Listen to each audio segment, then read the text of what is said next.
Handy tip, buddy, do handy tips. Hey there, handy fans. Welcome to Handy Tips.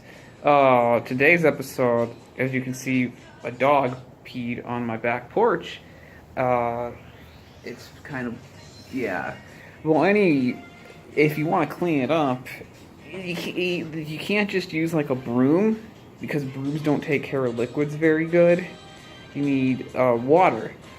So what you'll need for this handy tip is a glass jar. I've got one here, and you use this jar by you get some water in it, and you gotta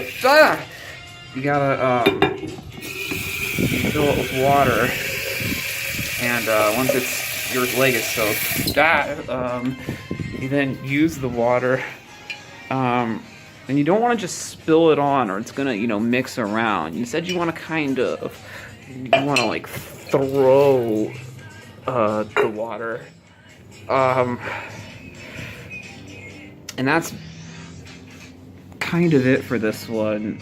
If you want to, so you have to do that a few times, and that's it for this handy tip. Take it easy.